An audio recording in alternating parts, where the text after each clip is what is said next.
অন্যার বিরুদ্ধে রুখে দাঁড়াইছে। হাদিকে গুন্ডারা তাকে হত্যা করেছে, গুলি করেছে। হাদিরা মরে নাই, হাদিরা শহীদ হয়েছে। এটা আল্লাহরই ঘোষণা হচ্ছে যে শহীদরা মরে না। তার সাথে আমার মৃত্যুর 7 থেকে 8 দিন আগে মোবাইলে কথা হয়েছে। সে ছিল অন্যার বিরুদ্ধে রুখে দাঁড়াইতে আমার হুজুর কোন গান বাজনা হলে একলা প্রতিবাদ করত। হাদিতে সেই ধরনের সন্তান, তার হাদিও এই ধরনের প্রতিবাদ করত।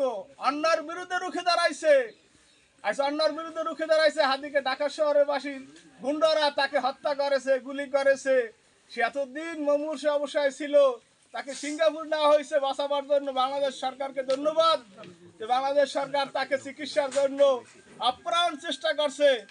সে তাকে সিঙ্গাপুর নিয়ে গেছে। আল্লাহ পাক তার মৃত্যু ওই পর্যন্ত লেখছে। আল্লাহ পাক তাকে নিয়ে গেছে। দোয়া করি হাদিকে আল্লাহ জান্নাতুল ফেরদৌস নসিব করুক। হাদির লাশকে নসিবে আনা হোক। আমরা হাদিকে দেখতে চাই, আমরা হাদিকে দাফন করতে চাই, আমরা তার জন্য দোয়া করতে চাই। সবাই নসিটিবাসী অনেক দুঃখিত। আমি কাল রাত থেকে অনেক দুঃখ প্রকাশ করতে আছি। হাদি না হইতে অ্যাক্সিডেন্ট হয়েছে, সেদিন মনটার মধ্যে অনেক ব্যথা যে হাদিকে ছোটবেলাতে ভালোবাসি, সেই হাদি আমাদের কাছে নেই। ওসমান বিন হাদি আমাদের সম্পদ, আজকে সে নেই। আমরা দেশবাসী, ঝালকাঠি নলছিটিবাসী শোকাহত এবং মর্মাহত। আমরা আর কোনো হাদিকে আমরা এরকম নির্মমভাবে হত্যা হোক এটা আমরা চাই না, এটা আমরা মেনে নিতে পারি না।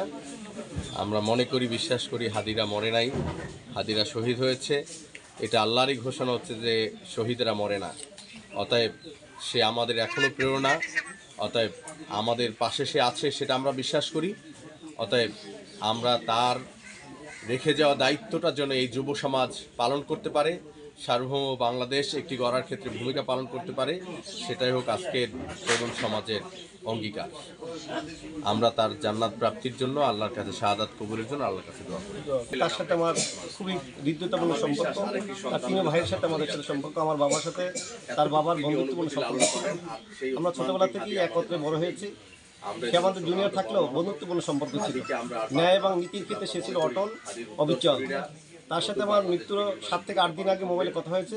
বলে যে মনে হয় আপনি যেহেতু শাহবাগ থাকেন, আসেন, আপনি আমার নির্বাচনী এলাকা যেহেতু শাহবাগে, আসেন একটু চা খাই, একটু কথা বলি, এলাকার সম্পর্কে একটু কথা বলি, কীভাবে কী করা যায় সেটা একটু আমাকে দেখেন। আল্লাহ তাআলা তাকে জান্নাতুল ফেরদৌস দান করুক, তাকে শাহাদাত হিসেবে কবুল করুক।